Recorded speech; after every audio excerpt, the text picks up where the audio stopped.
permite a visualização. Depois, quando você projeta, às vezes é incompatível, né? Isso aqui é um esboço do que Deus tem preparado para nós. Um esboço, um resumo. O plano de Deus começa lá na eternidade passada, e nós vamos analisar só essa questão, só considerar que o plano de Deus já está preparado todo lá na eternidade passada, faz nos pensar na onisciência de Deus e faz nos pensar que Deus não vai ser pego de surpresa com nenhum fato, com nenhum acontecimento, porque nada escapa ao plano dele, aos seus propósitos, ao seu conhecimento. O estudo da palavra profética, ou da profecia, que constitui aproximadamente 1/3 da palavra de Deus, só para vocês terem uma ideia da importância do assunto profecia. 1/3 da Bíblia é profecia. E isso significa que Deus dá um grande valor a isso, porque ocupa um volume considerável da palavra de Deus.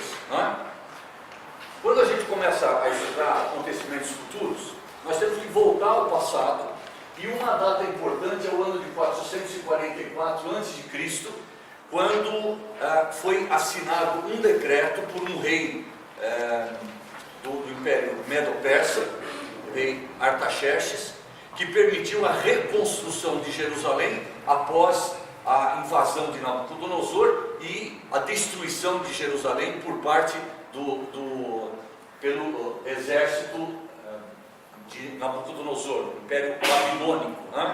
O império que o sucedeu foi o Império Medo-Persa, e um dos reis Medo-Persas, Artaxerxes, autorizou a reconstrução de Jerusalém e a volta do povo do cativeiro judaico, que demorou 70 anos. Essa data é marco inicial para uma das profecias que constitui na coluna vertebral de todas as demais profecias, porque ela alinha as outras profecias. É a profecia das 70 semanas, 69 aqui e a 70ª aqui. Essa profecia é encontrada em Daniel capítulo 9, a profecia das 70 semanas. Nós vamos ver depois na análise dessa profecia que 69 destas semanas já foram cumpridas, e hoje, estando no ano 2016, para nós isso é passado. Mas resta ainda uma semana, e eu não estou falando de semana de dias, mas semana de anos, para que a profecia seja cumprida integralmente. Daqui a pouco nós vamos falar dessa última semana que falta para concluir as 70.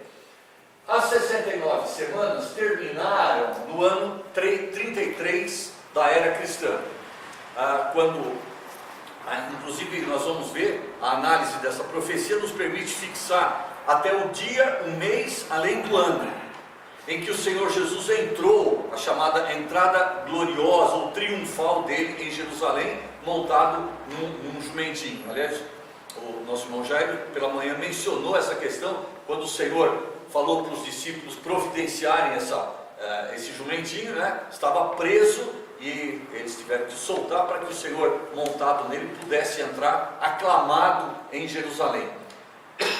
O fato é que uma semana depois da entrada gloriosa dele, triunfal em Jerusalém, a mesma multidão que o aclamou como Hosana ao que vem em nome do Senhor, disse perante Pilatos: crucifica-o, crucifica-o. Esse acontecimento deu entrada, dá início então a essa região aqui, da linha do tempo, que é o tempo que hoje nós estamos vivendo, a época da graça ou época da igreja. Estudando a história do povo de Israel, nesse período da graça, 3 datas são importantes. 1948, quando se cumpriu, no dia 14 de maio desse ano, uma das profecias de Isaías 55, que é o aparecimento de uma nação num só dia. Nós vamos analisar depois essa profecia. Quando é que surgiu a nação de Israel nos tempos modernos? Obviamente ela existiu nos tempos bíblicos, bem antes de Cristo, e na época de Cristo ela perdeu o seu caráter de independência e ela estava sendo dominada pelos romanos. Mas depois a nação de Israel desapareceu. Os judeus foram perseguidos, espalhados por todo o mundo, e só no ano de 1948, que por um decreto da ONU, foi reconhecida a nação de Israel como nação. Existia o povo judeu, mas sem um território, né? Como a sua pátria. Nosso Palestina, Israel estava na mesma situação do povo palestino hoje em dia. Existe o povo, mas não existe a sua pátria. Portanto, não é uma nação, né? Porque uma nação, para ser reconhecida como nação, deve ter um povo, deve ter um lugar onde esse povo se estabelece, deve ter uma cultura, uma língua própria. Tudo isso faz parte de uma nação. Até 1948, nos tempos modernos, Israel não era uma nação. Existia o povo judeu só, sem uma localização geográfica. Depois de 48, houve duas guerras. A guerra dos 6 dias, uma batalha muito conhecida pelos historiadores, quando Israel, em 6 dias apenas, destruiu toda a força aérea dos árabes, especialmente dos egípcios, que na época era a nação que mais se voltava, uma nação árabe que mais se voltava contra Israel. E depois os árabes, em 1973, quiseram dar um troco a Israel na chamada Guerra do Yom Kippur. Ela foi chamada assim porque o Yom Kippur é o dia da expiação, uma das festas religiosas que Deus fez Israel celebrar. Se vocês estão lembrados, era o único dia no ano que o sumo sacerdote entrava no Santo dos Santos, né, com sangue. E nessa ocasião, em 1973, apesar de não ter templo lá em Jerusalém, eles estavam comemorando o dia da expiação, o Yom Kippur, e por causa da festa sagrada, Israel praticamente para, né? A nação inteira para. Os árabes se aproveitaram disso e atacaram Israel para dar o troco do revés, da derrota que eles sofreram na Guerra dos 6 dias. E aí Israel foi pego desprevenido, teve muitas baixas no início, mas depois de mais ou menos 30 e poucos dias de guerra, Israel conseguiu reverter e infligiu uma outra derrota tremenda aos árabes.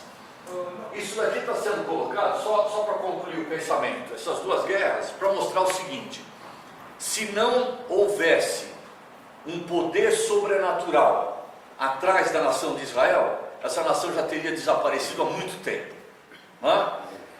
Por que não desapareceu? Porque ainda está em pé a aliança que Deus fez com Abraão.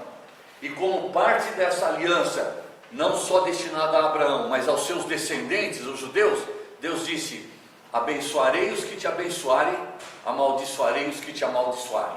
E essas palavras ainda hoje estão em pé. E elas são a razão da não destruição de Israel, que na verdade é um feito milagroso, né? Porque humanamente falando, era para essa nação já ter desaparecido. Quem é a pergunta? Diga. Só a gente para a gente ver aquela data da Primeira Guerra lá. Primeira Guerra? 1968, parece? 67 e a segunda 73. É onde eles tornaram as colunas de Golã. Isso. Ok? Depois nós vamos tratar com mais detalhes isso daí. Isso é só um resumo do panorama bíblico, né, da história. Bom, essa época atual, nós estamos aqui, bem no finalzinho dela, da época da graça. Por quê? Porque estudando um pouquinho de profecia, nós chegamos à conclusão de que a vinda do Senhor está muito próxima. E na verdade esse é o acontecimento que vai determinar o final da nossa época.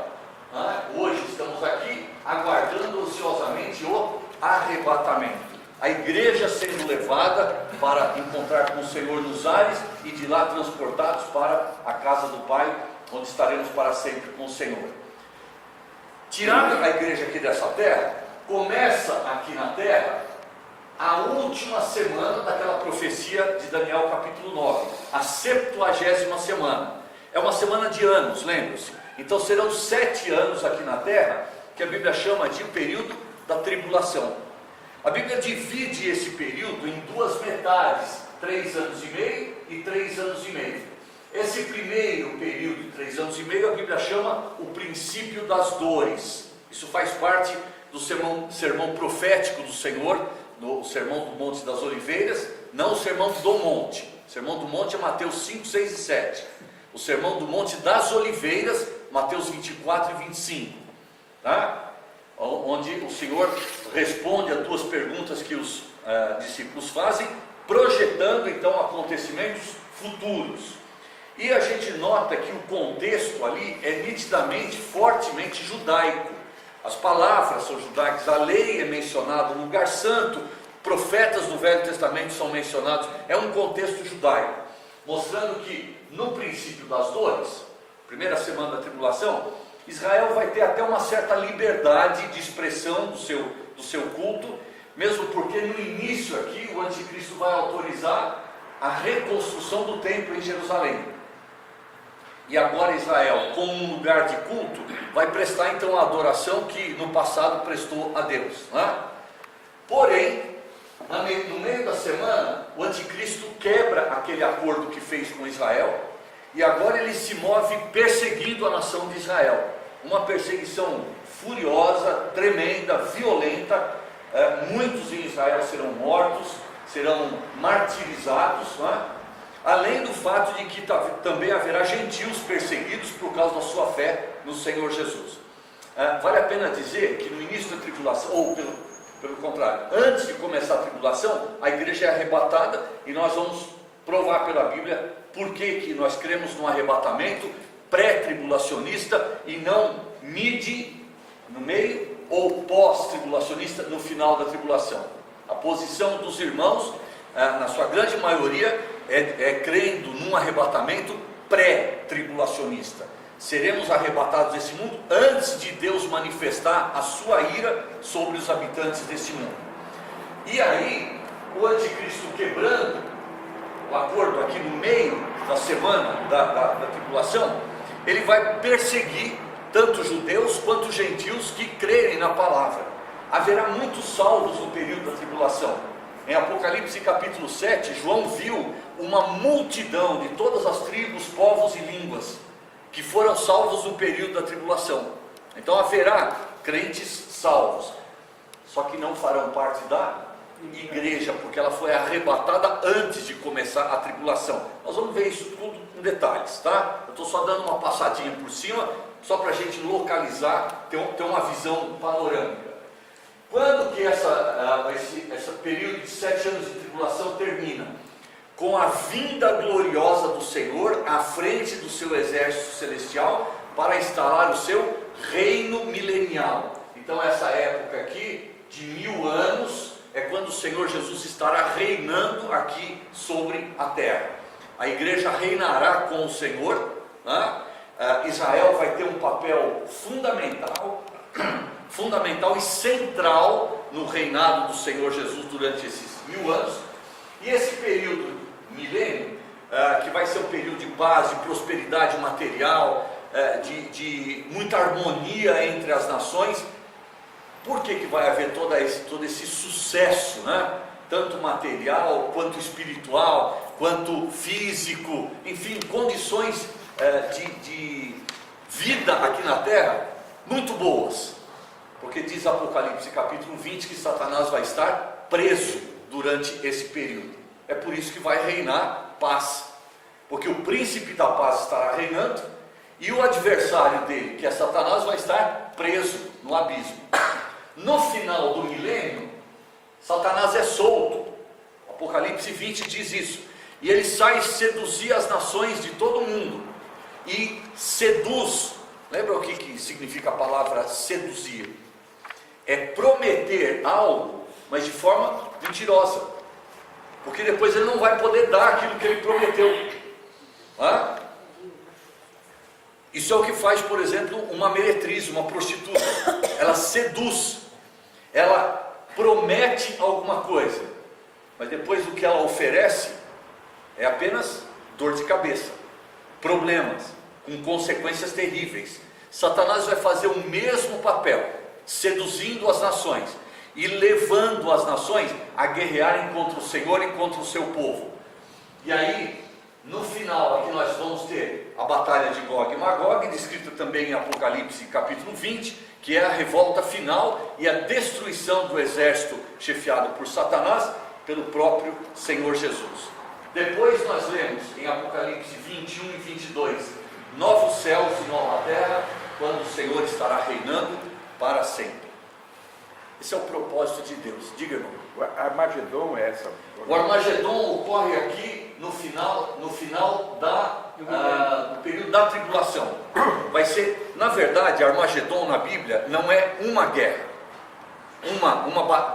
não é uma batalha, mas é uma expedição militar que vai durar aproximadamente os últimos 3 anos e meio e vai culminar com a vinda gloriosa do Senhor à frente do seu exército celestial, destruindo o exército da besta, do anticristo e do falso profeta. Tá? Essa é a batalha do Armagedon. É uma campanha militar que ocorrerá aqui nesse período.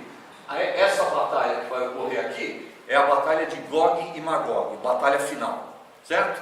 Então nós temos aí um resumo do plano de Deus. Pois não. Nós estamos vivendo na época de princípio das dores. Na verdade, o que nós estamos vivendo é um tempo que antecede o princípio das dores. Sim. Seria então o princípio do princípio das dores. Porque a expressão princípio das dores, que a Bíblia trata, ela refere-se à primeira metade da tribulação. E nós ainda não estamos no período da tribulação. Então, o princípio das dores fala sobre terremotos, guerra, Sim. rumor de guerra. É isso que nós estamos Sim. vendo Então agora. nós estamos sentindo hoje essa situação. Então para mim, nós estamos vivendo na época do princípio das dores. No mundo tereis aflições. Sim. Então nós estamos sofrendo, não somente por causa de perseguições, mas também da situação do reino de Satanás. Então, na verdade, nós ainda não estamos no princípio das dores, porque no princípio das dores isso vai se intensificar ainda mais. Então, veja o seguinte, o que nós temos aí. No finalzinho aqui da época da graça, nós temos sinais já preparando para o acontecimento da tribulação. Esses sinais aqui são uma pitadinha do que virá na tribulação. Aí na tribulação, na primeira metade, nós vamos ter o princípio das dores. Bom, se hoje os terremotos não são nem o princípio das dores, vocês podem ter uma ideia do que vai acontecer então na primeira metade da tribulação. Hã? Também. O reagrupamento das nações, formando os blocos, né? Isso também é um sinal, porque no período da tribulação, todas as nações serão chefiadas por um ditador. Mas tem que preparar o caminho. Como é que se prepara o caminho? Então nós estamos vendo hoje as nações já agrupadas em blocos. Existe o Mercosul, existe a OTAN, existe a União Europeia. Né? Tudo isso é uma preparação para que depois esses blocos sejam agrupados sob a liderança de um ditador mundial. Né? Então, ainda não chegou no princípio das dores, mas já tem tanto sofrimento. Isso é só uma pitadinha do que vem por aí. Diga. O julgamento final se dá em que momento dessa linha do tempo? Você está se referindo ao julgamento do grande trono branco. Então, a cronologia determinada por Apocalipse 20 é milênio, a revolta de Gog e Magog, e logo em seguida o julgamento do grande trono branco, antes de começar novos céus e nova terra. Certo? Aí serão julgados todos. Então, hoje nós vamos tratar sobre o arrebatamento, porque as perguntas que vocês estão fazendo já estão lá no final da tribulação. Não é? Nós vamos chegar lá. Diga. E as pessoas que não subiram na igreja, mas foram salvas na grande tribulação, elas não são julgadas? Se elas crerem em Cristo como seu Salvador, elas são livres de julgamento. Né? Agora, pelo fato de elas estarem na tribulação, elas vão sofrer os juízos ali da tribulação, elas estão presentes. E parte desse juízo significa a perseguição que o anticristo vai mover sobre elas. Né? Na verdade, eu não vou perguntar, né? Eu só quero fazer comentários sobre os terremotos, a intensidade. Sou professor de geografia. Uhum. Sempre que existe planeta Terra, existe terremoto. não com essa intensidade. Não, perfeito. Então, daqui para frente, essas intensidades só vão aumentar. Só. E a própria ciência já confirma isso. Deixa eu só fazer essa colocação, mostrar isso para você, porque eu li essa semana um livro que é muito interessante, fala sobre o assunto arrebatamento, quando a trombeta soar. É da Chamada da Meia-Noite, pode ler, literatura confiável, exatamente dos nossos princípios. E o irmão que escreve esse capítulo, o título do capítulo é 12 razões pelas quais esta pode ser a última geração. E tratando de terremotos, deixa eu só falar para vocês isso daqui. Entre 1940 e 1949, ocorreram 4 terremotos de uma amplitude considerável. Uma magnitude, vocês sabem que tem uma escala Richter, que mede a intensidade dos abalos sísmicos, né? 4. Entre 50 e 59, houve 9, quer dizer, dobrou, mais ainda. Entre 60 e 69, houve 13 terremotos na Terra. Entre 70 e 79, 56. Entre 80 e 89, 74. Vocês estão observando que está aumentando? Agora pasmem. Entre 90 e 99, houve 153 abalos sísmicos. E entre 2000 e 2009, 144. O que isso significa? Que as placas tectônicas estão se ajeitando e estão provocando. O próprio planeta está dizendo, está chegando a hora. Ouçam a voz do planeta Terra clamando: o Senhor vem. E essa é uma das razões pela qual esta pode ser de fato a última geração de cristãos aqui na Terra, a nossa, né? Porque o Senhor vem e vem logo. Ele falou: não passará esta geração.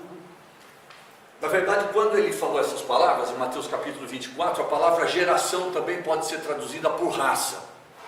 E o que ele estava querendo dizer é: essa raça não vai passar, raça humana, sem acontecer isso. Porque quando ele falou essas palavras, já passaram-se 2000 anos, é óbvio que a geração daquela época já passou, mas a raça humana ainda está aqui. A palavra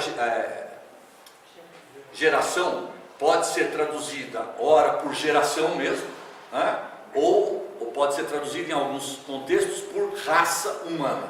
Obviamente, naquelas palavras tem que ser traduzida por raça e não por geração, porque depois de 2000 anos, a geração daquela época já passou. Também. Rei Davi. Pois não. De Abraão até Davi são 14 gerações. De Davi até a Babilônia são 14 gerações. De Babilônia até Jesus, 14 gerações. Mateus capítulo 1, a genealogia do Senhor Jesus dá essa informação. De fato foram mais de 14. O historiador, Mateus, pegando a história, ele pega as gerações que mais se destacaram e por isso dá 14, 14, 14. Mas a rigor houve mais de 14 gerações nesse. E aí nesse caso então a palavra geração é geração mesmo, não é raça, né? Mas no trecho que o irmão mencionou, a palavra geração significa raça humana e não geração. Mas ele falou isso, não foi quando os discípulos indagou para ele no final, para os sinais do fim dos tempos? Sim, então quando ele falou, esta geração não vai passar, ele estava falando da geração da época dele, mas a geração da época dele passou. Agora a raça humana que existia na época dele, não vai desaparecer da terra, até que se cumpram as palavras proferidas por ele. Manda o escritor desse livro, por favor. Não tem um escritor. É um livro curioso porque são 32, 33 capítulos e cada capítulo é um autor diferente. Tem o nome do coordenador, mas quando a trombeta soar, chamada meia-noite, não tem erro. Vale a pena comprarem e estudarem, viu? Chamada da meia-noite. A editora é Chamada da Meia-Noite, o nome do livro é Quando a Trombeta Soar. Ok? Então para onde?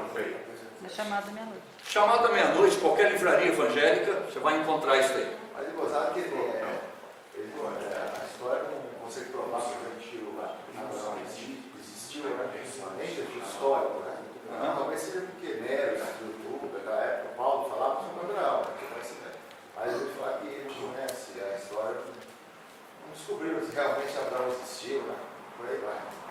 Mas nós não temos dúvida nenhuma que ele existiu, porque Porque a Bíblia trata dele como um personagem real, ocorreu, aconteceu realmente, né? Próximo slide, Reinaldo, por favor. Pode passar. Pode passar aí. Mais um. Obrigado. Por uma questão didática, nós vamos dividir os acontecimentos futuros em 4 etapas, para a gente analisar cada uma separadamente, tá? Hoje, Deus permitindo, a gente começa a análise do arrebatamento da igreja, que para nós, cristãos da época da graça, que pertencemos à igreja, não resta dúvida, é o acontecimento mais importante, né? Depois, quando a igreja for arrebatada, o que a Bíblia diz em relação ao que vai acontecer aqui na terra, aqueles 7 anos de tribulação. Depois da vinda gloriosa de Cristo, depois da tribulação, o que a Bíblia diz sobre a implantação do reino milenial de Cristo. O Velho Testamento dá muitas informações a respeito do reino milenial, né? Muito mais informação, inclusive, do que no Novo Testamento, porque o reino milenial foi prometido a Israel. Nós, na verdade, vamos estar reinando com Cristo, mas o foco do reino milenial de Cristo vai ser Israel, a nação israelita. E depois, o estado eterno. Na palavra de Deus nós temos poucas informações, apenas 2 capítulos em Apocalipse, 21 e 22, e alguns poucos versículos no livro de Isaías nos dão ideia do que vai ser esse mundo depois que o Senhor instalar o seu reino. Vale a pena também dizer, porque alguns questionam, mas o reino de Cristo não vai ser eterno? Vai. Então como é que você está dizendo que vai durar 1000 anos? Numa primeira etapa ele vai durar 1000 anos. Mas após a revolta, após esses 1000 anos, a batalha de Gog e Magog, o Senhor vai reinar eternamente, né? Então ele cumpre parcialmente no reino milenial as profecias do reinado, mas depois esse reinado vai durar por toda a eternidade futura. E após o milênio ele vai julgar os não salvos. Os não salvos, Vai exatamente. mandar para o lar. Que é o que a irmã perguntou ali, o julgamento do grande trono branco vai ser após o milênio, antes do estado eterno, de novos céus e nova terra. Ok? Então, vamos considerar o arrebatamento da igreja. Próximo slide. Essa figura sugere o que vai acontecer no dia do nosso arrebatamento. Eu estou dizendo nosso arrebatamento, eu creio que a maior parte dos que estamos aqui, talvez todos, já temos colocado a nossa fé no Senhor Jesus Cristo. Se há alguém que ainda não colocou a sua fé em Cristo, você não sabe o que está perdendo, e não sabe o que vai perder no dia do arrebatamento. Além de permanecer aqui na terra e passar pela tribulação, recebendo o juízo de Deus em cima de você, você vai perder a oportunidade de estar cara a cara, face a face, na presença do Senhor, o nosso Senhor. Essa figura sugere então um instante em que nós seremos arrancados deste mundo, e contra a gravidade nós subiremos. E diz um hino que nós gostamos de cantar: nós voaremos até a presença do Senhor. Algo que o homem sempre sonhou em fazer, lutar contra a gravidade. Mas todas as tentativas que o homem fez o levaram para baixo. Naquele dia nós vamos contra a gravidade para cima. Mais uma lei física que será quebrada. Se acontecer, por exemplo, o arrebatamento agora, bem, tem 3 lajes aqui acima de nós, não, 2 lajes e um telhado, né? 2 lajes e um telhado. E a física diz que 2 corpos não podem ocupar o mesmo espaço ao mesmo tempo. Então, se você tentar agora furar uma dessas lajes, você vai ficar com um galo na cabeça.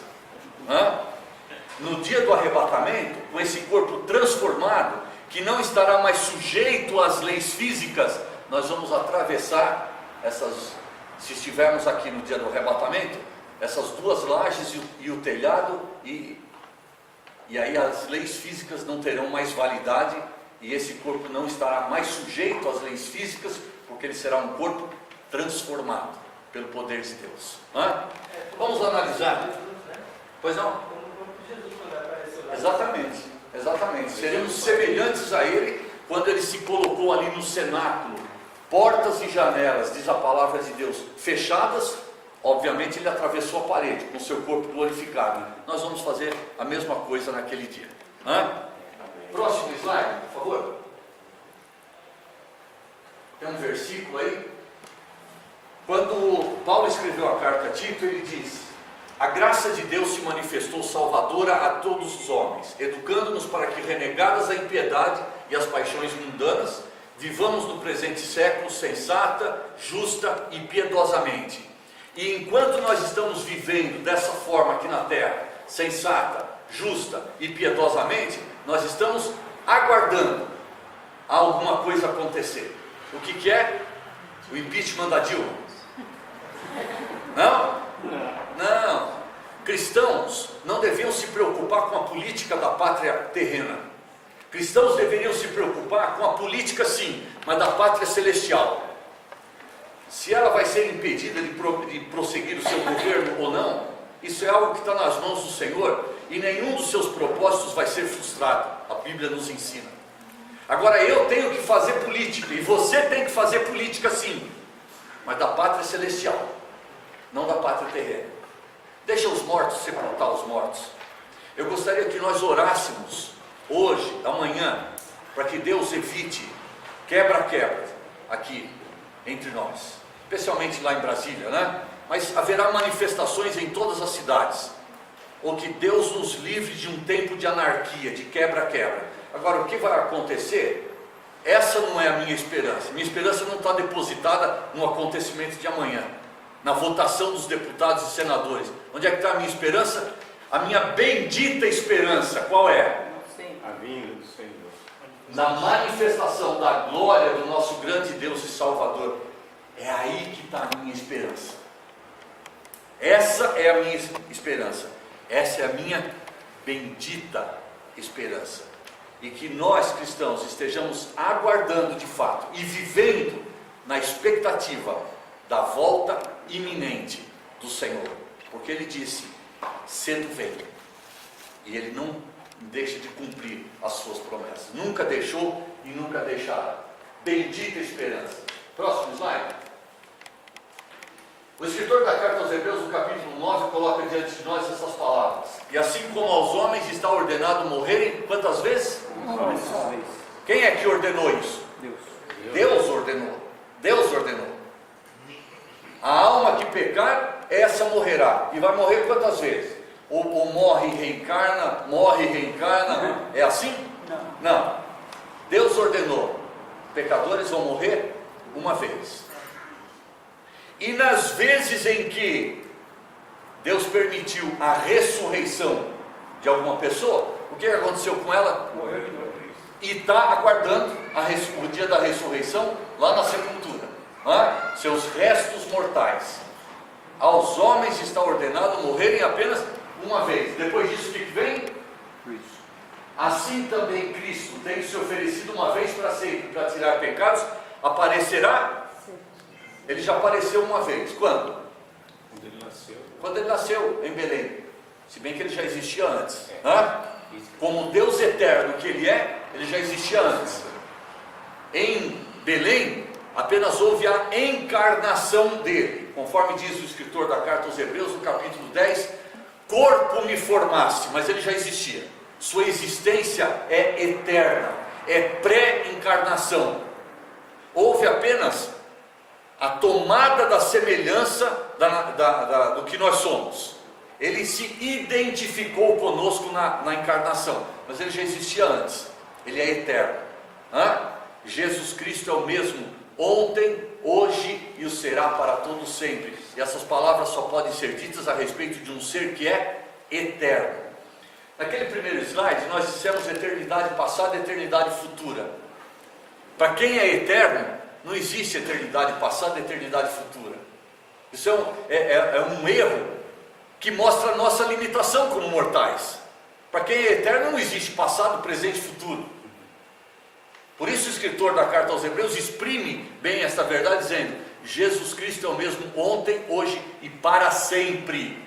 O caráter eterno dele é que está sendo apresentado, e a sua imutabilidade, que é uma característica de quem é eterno. Quem não é eterno não é imutável.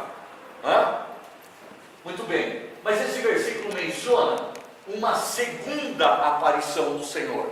Agora, não mais para resolver o problema do pecado como ele resolveu na primeira vinda, mas agora para os que o aguardam para a salvação. A consumação da nossa salvação vai ser no dia do arrebatamento. Fomos salvos, passado, da pena do pecado. Somos salvos, presente, do quê? Do poder do pecado, isso é santificação. Seremos salvos no futuro, no dia do nosso arrebatamento, da presença do pecado, porque para onde nós vamos, o pecado não entra. E aí se consumará a nossa salvação plena.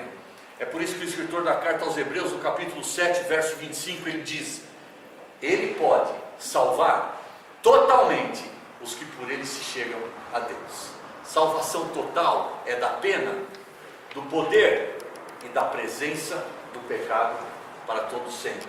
Próximo versículo. Isso é uma promessa que ele mesmo fez: na casa de meu pai há muitas moradas. Se assim não for, eu vou teria dito, pois vou preparar-vos lugar. Onde e quando ele preparou lugar para nós? Quando na cruz? Lá na cruz. Lá na cruz. Ele sabia que a preparação desse lugar para ele ia custar muito. Para nós, só a nossa fé nele. Para ele custou muito essa preparação. E depois de preparar o lugar, ele disse: e quando eu for e vos preparar lugar, promessa dele, voltarei e vos receberei para mim mesmo, para que onde eu estou estejais vós também. Essa é a promessa de um político do alto de um palanque em época de campanha? Porque os nossos políticos, depois de fazerem todas as promessas que fazem em época de campanha, ao assumirem o cargo eleito pela população, eles sofrem de um processo mental chamado amnésia. O Dr. José podia explicar melhor para nós o que é amnésia, né? E podia explicar também para os políticos, né? Por que eles esquecem tanto das promessas feitas. Mas esse que prometeu não é um político em época de campanha. Esse que prometeu é aquele de quem a Bíblia diz: ele é o Deus que não pode mentir. Esse que fez essa promessa, ele falando a respeito do seu caráter, ele disse: eu sou o caminho e a... Ele não disse eu falo a verdade, ele disse eu sou a verdade. É o meu caráter, é a minha essência.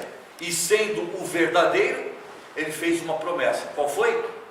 Voltarei e vos receberei para mim mesmo, para que onde eu estou estejais vós também. É a promessa dele. Próximo.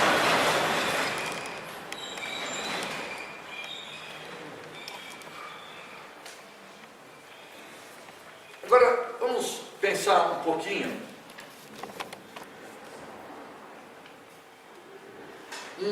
Dá para voltar um pouquinho, Reinaldo? É porque ele tem, ele vai isso, vai voltando. Isso, aí.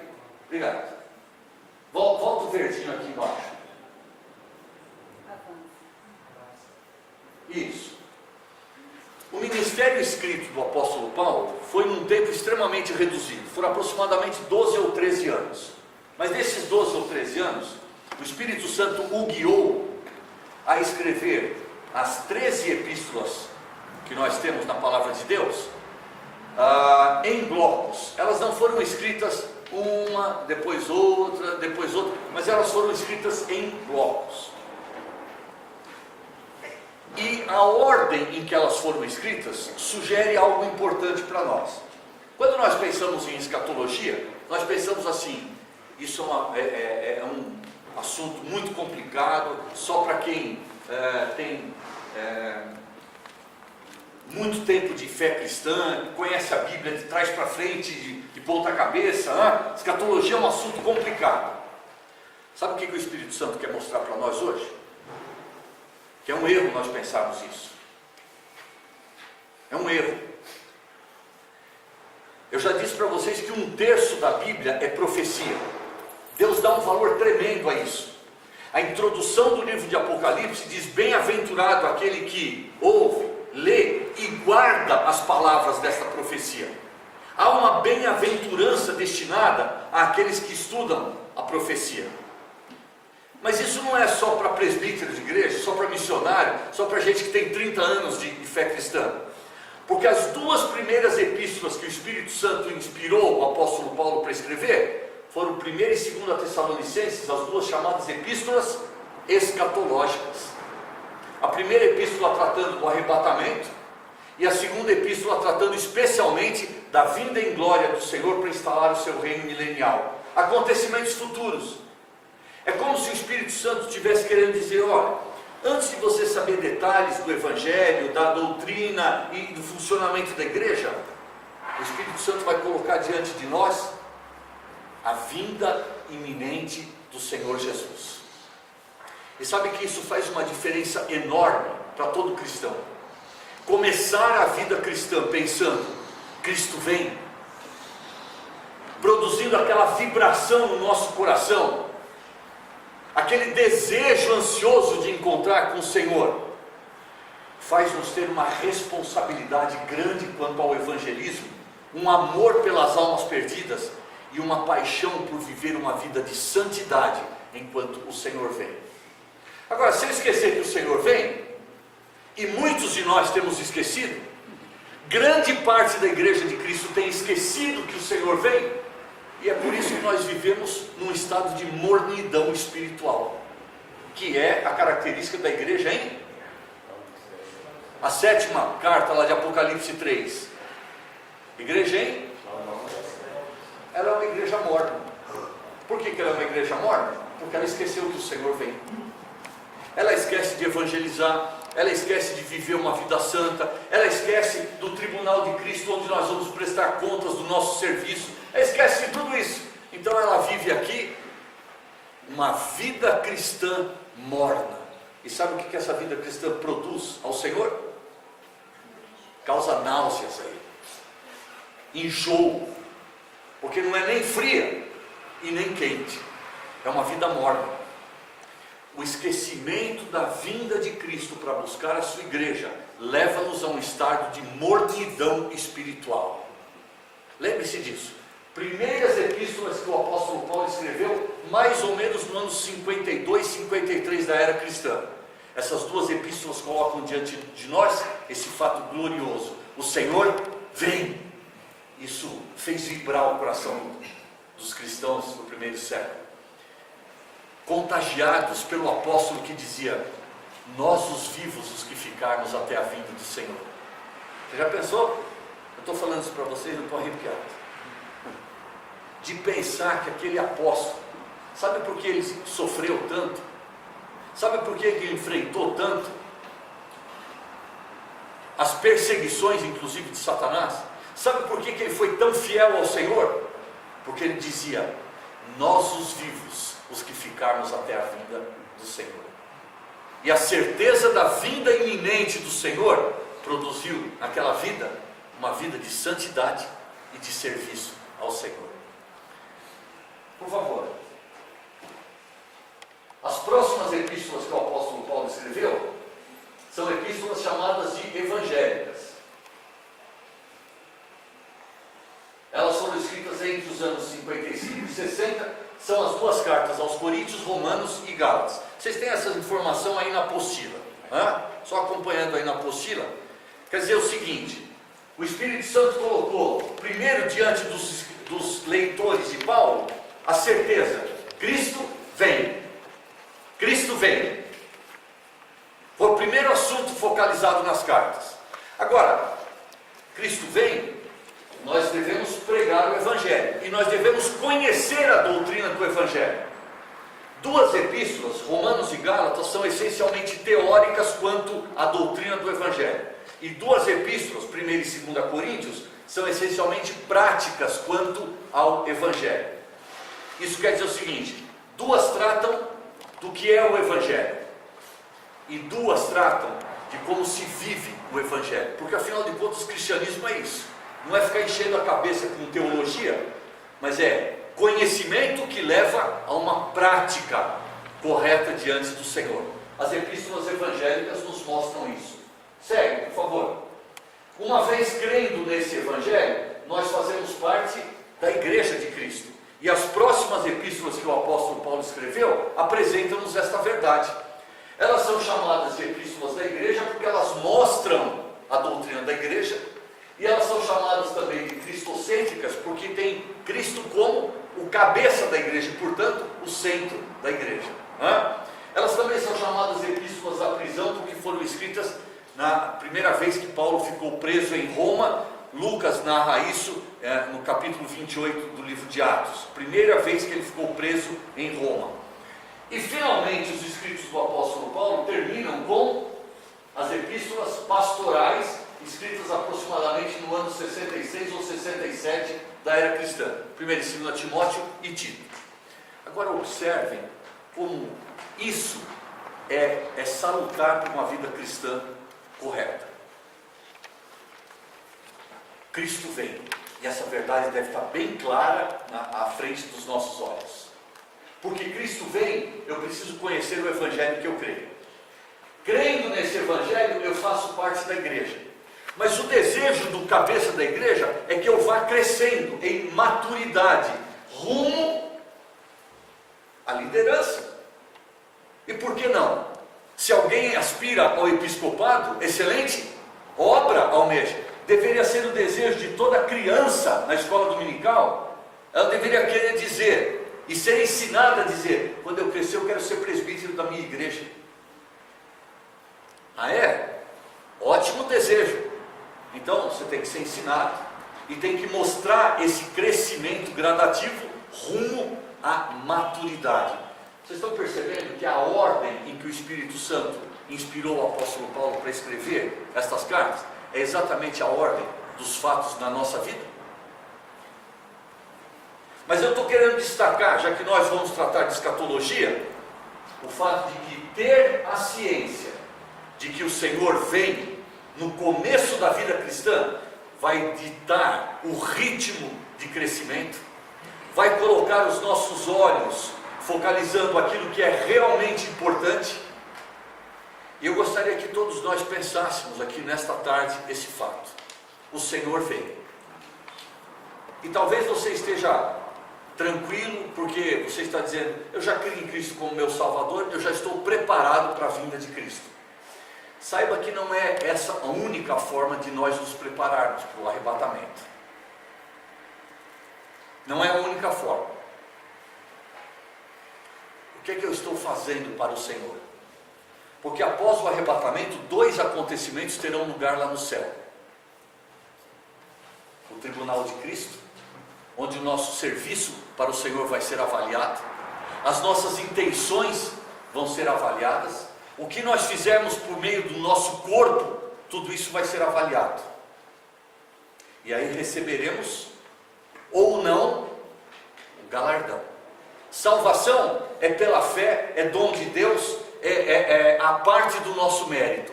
Mas galardão, isso é em função do que nós estamos fazendo para merecer isso. Você está preparado para o arrebatamento? Tem dedicado tempo, energias, recursos que Deus tem colocado à sua mão para fazer o serviço para o Senhor? Ou você é um daqueles crentes que senta no banco da igreja, assiste a reunião, vai embora e depois vai viver a sua vidinha com os 2 olhos apenas nas coisas dessa vida, de segunda a sexta? E aí sábado à noite você lembra que é um cristão porque domingo tem que ir na escola dominical. Isso é estar preparado para a vinda de Cristo, para o arrebatamento da sua igreja? Não. Essa não é a maneira de nós nos prepararmos para esse acontecimento. Que a reflexão sobre o arrebatamento nos leve a pensar se nós cristãos estamos de fato preparados para encontrarmos com o Senhor nos ares. Vamos fazer um intervalinho para um cafezinho, depois a gente retorna então para focalizar o arrebatamento em si.